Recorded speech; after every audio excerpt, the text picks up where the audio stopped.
Hi, I'm Dr. Boyce Watkins, and welcome to Financial Juneteenth. And we do this really great segment called Boyce and Nomalanga. And actually, Dr. Boyce and Nomalanga, I guess that's the official title. And so I'm here with my friend Nomalanga Mushali Moses, founder of HealthyBlackWoman.com. How are you doing today, Noma? I'm doing great, boys. How are you? I'm doing really well. And you and I were talking today about something that I thought would be a really great topic to bring up on Financial Juneteenth. As you know, we also have financial lovemaking, which spills over into this as well. And it has to do with family planning and how your family is kind of a financial asset, or it could be a financial liability, depending on how you structure your family. Who's in the family, who you work with, and who you don't. When you have kids, how many kids you have, things like that. And one of the things that really got my attention was this study. And I want people to know we're not bringing this up in any sort of judgmental way. We're just bringing up facts. There was a study that was done in which they found that that single black women have a net worth, or excuse me, a median wealth level of $5. And this is a study that came out in 2010, and it looks like the people that did the study is it's called the Closing the Gap Initiative, based in Oakland, California. And and I remember being kind of shocked by this, but not necessarily surprised. And it seems to me that one of the issues that consistently comes up is that when you don't have sort of that two-parent household with both parents out working and bringing money to the table, everybody kind of suffers. And it's not just the single mothers, right? Also the fathers of these kids, right? Because then you're dealing with child support courts and all these other things. So what are your thoughts about that? When you saw that study and that result, what kind of went through your mind? I actually remember seeing that study as well, and I think you may have forgotten to mention that the white counterpart has, I think it's 80 or 85,000 compared to the black woman's $5, isn't it? Yeah, something like that. Yeah, so it's a crazy gap between the black woman and the white woman, and my thoughts on that, of course, is that something needs to change. So when we look at the facts, you're going to see that a lot of black women are single, either with kids or without, but typically single. So the one income is definitely a factor. That's the first thing. Then the other thing is the behavior or the habits. So then it also suggests that, because even if you are poor or low income or whatever you want to call it, there are habits that you can have which will kind of pull you out of your current circumstance or your current situation. I'll give you an example. If, for instance, you decide to buckle down, you're a single woman, no kids. If you have no more kids, if you have no kids and decide not to have kids for a while until you change your circumstances, your life will be different than if you don't even give that thought. If you don't even give that one thing a thought, and it kind of just happens and happens repetitively, and you're sinking. So there are, behaviors, habits, and decisions that are made along the way. And I think that we can kind of outline a few things that we can do differently. Well, it's interesting too. If you look at the study and you look deeper at this study, just so people have all the information, and I'm writing numbers down here as I look.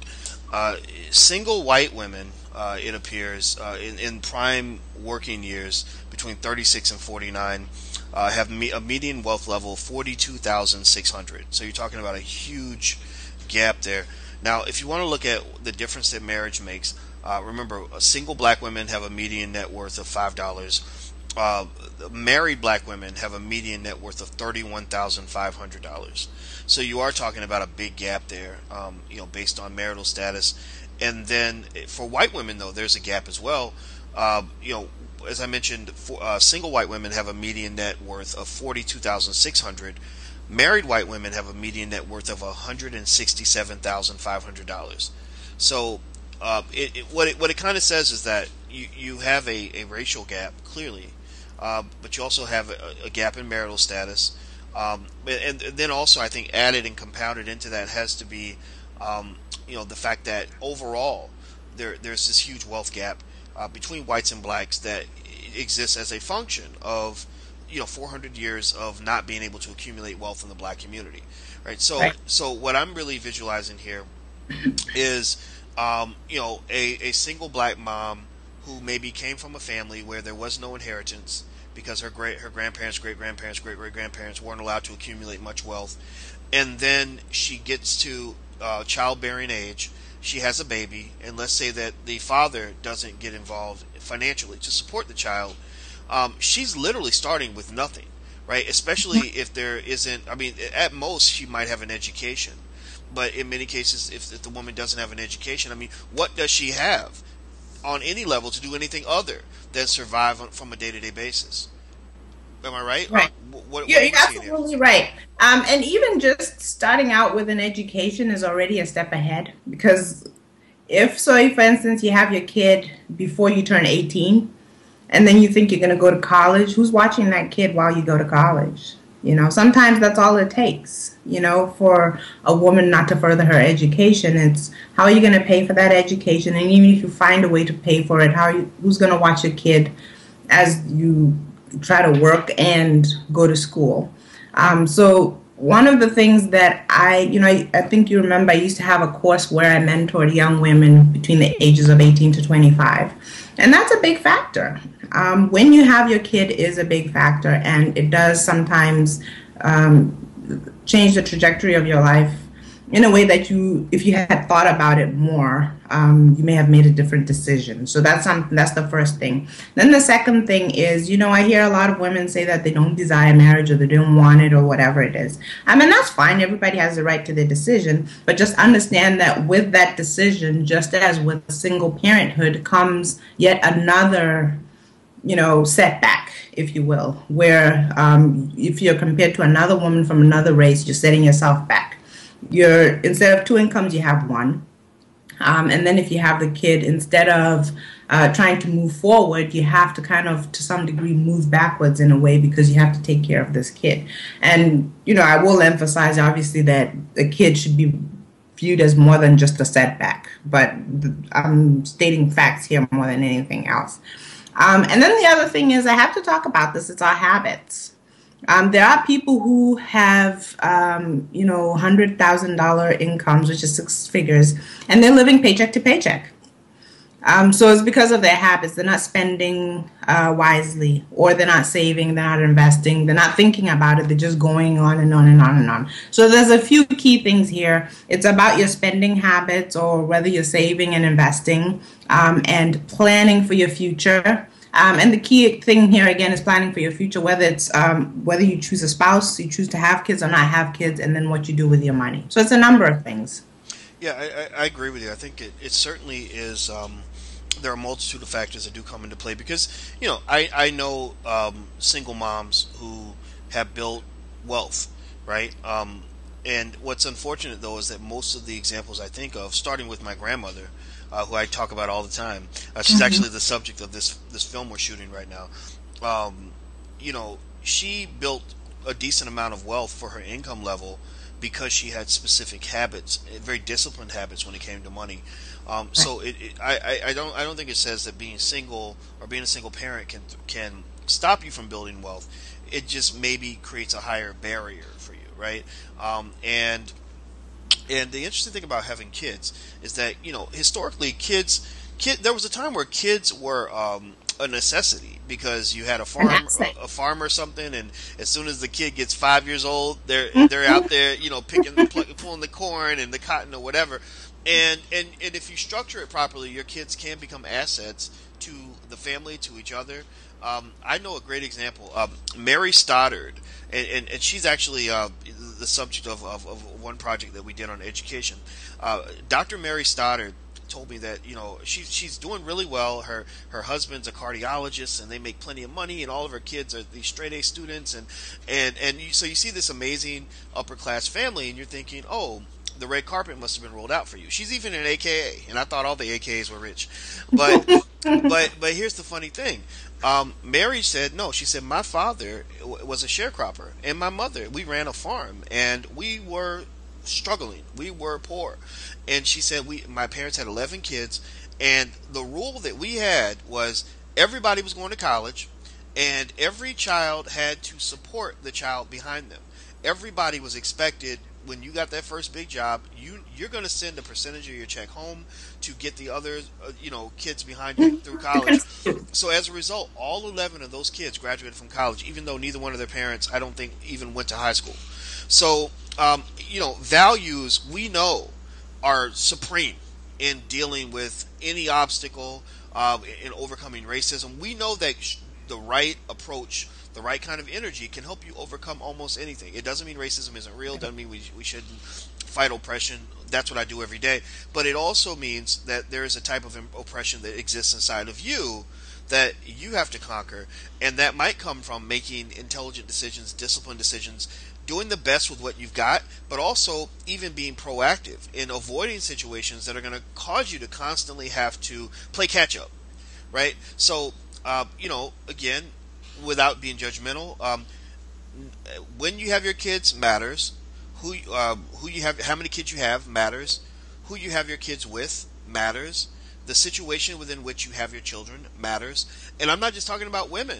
We can definitely go and talk about men, right? Men who get into this baby mama thing. I'm talking about multiple kids in multiple households. Do you understand that this form of polygamy, which is kind of what it sort of becomes, and I'm not even using that in a bad way. I'm just saying scientists will say that that's a type of polygamy, right? You've got multiple children, multiple women raising the children, multiple households. It's expensive. I don't agree, because polygamy is you do something very proactively and willingly, not stumble into it. Okay. So we'll sort out deliberate polygamy from stumbled into polygamy. Personally, I still think it's polygamy, but hey, we can call it what we want. But I agree with you. It's certainly not structured polygamy. It's not. It's not what It's not what we would call productive or intelligent polygamy, in my opinion. Right. So when your life is kind of created by accident, and you've got all these obligations in multiple households, it is such a drain on a man or anybody financially that you can't really afford to build anything, because again, you're just trying to survive. You're trying to make it day to day, and you see a lot of guys that will literally just go underground, just try to get off the radar, so they don't have to deal with all these financial obligations. And so I think that we have to kind of talk about that, not in a way that just says, "Oh, you're a bad person," but in a way that says, you're meant to be so much better than this in your life. You can do so much better for yourself and for your children. And all it requires is a little bit of thought. Right. So a few key things that I picked out as you were talking. One of those things is you have to have collaboration. When you gave that example of Dr. Stoddard and her family, they had a structure, and they had order, and they had collaboration. So what they did was they planned what their strategy was for everybody to be successful. And again, key word is plan. And we get it. Sometimes you make the best plan and you just somehow don't necessarily, or it doesn't necessarily work out the way that you thought it would. But planning and things not working out is not the same as having no plan and then just having chaos in your life. So that's the first thing. And again, when I've talked to young women, that's a big thing. When you have a kid, it's a big thing. It changes your life in a way that you can't even imagine before it happens. I didn't have my first kid until I was in my very late 20s, almost 30. And that still changed my life. And I had the support of a husband. My mother was here for 3 months. And it was still a very, very tough process. It was very hard, to the point where I can't imagine why anybody would want to do it unsupported, and without planning it, and without having a structure in place to be as successful as you possibly can be. Then the second thing is who you pick as a partner. Again, then collaboration comes into the works. When you're looking at potential people that you'll have in your life, whether it's a life partner or just people who you surround yourself with, do they have any plans? Are they going anywhere? Are they exhibiting good habits, or aren't they? Because otherwise you become the people that you're around. So it does require, a lot of planning and a lot of strategizing, a lot of collaboration, and people don't always like order. But order is important in the sense that it creates success. Well, I think that's a good point. I mean, it's easy to stumble into failure, but it's very hard to stumble into success, right? Right. And I think that, and this is my issue that I have with the liberal establishment. I don't love the conservative establishment. Lord knows I don't. But the liberal establishment bothers me because everything is so reactive. Everything is treated as if it just happened on its own, and our job then is to feel sorry for you. And I don't believe in that. I believe that most of what happens to you in your life is determined by you. Right. You're the only consistent factor in your life. So I don't enjoy seeing anybody hold pity parties for black people if we can make decisions that are self-determined and intelligent about our future. So I think that we've kind of gotten this off our chest in terms of what we want to share. Um, I would encourage people to study this information, kind of look around you and decide what kind of life you want. Build that life, and don't let the world tell you what you're supposed to be. I mean, don't let you know happenstance shape your future yourself. If you do it deliberately, you can have the life you want. Noma, I'll let you get the last word. Yeah, and I just want to add, sometimes things do happen, and you do make mistakes, you do get off track and so forth, but I don't think that it's ever too late to come back to the drawing board and say, this is what I have as an intention, whether I'm a mom right now or not, I'm employed or not, or whatever it is. It's never too late to come back to the drawing board and say, okay, I wasn't really thinking clearly about where I'm trying to go, what I'm trying to do, but starting now, I'm going to do that. This is what I want. This is how I intend to get it. And once you start making those steps, funny enough, you run into people, you run into books, you run into things that are going to inform you along the way so that you can keep making those slight tweaks, moving towards what you've planned to do. So for me, planning is a huge thing. That's all I've been talking about this month because we're going into a new year and people love to, start over in the new year. So it's all about planning and then putting your plan in motion. All right. Well, I love it. I love the idea of planning, and I can tell people you don't have to wait till the new year to start over. You can start over every day. Every day is a blessing and an opportunity for you to build the life that you want.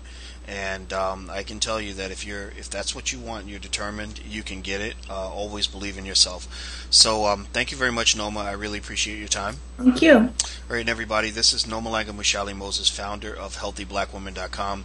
She is a work-life balance expert who focuses on, don't tell me, marriage, motherhood, and money making. Did I get it right? All Yes. right, the three M's. Okay, and I'm just Dr. Boyce Watkins. I'm just hanging out. So thank you so much for your time. And until we meet again, please stay strong, be blessed, and be educated. We are gone. Peace.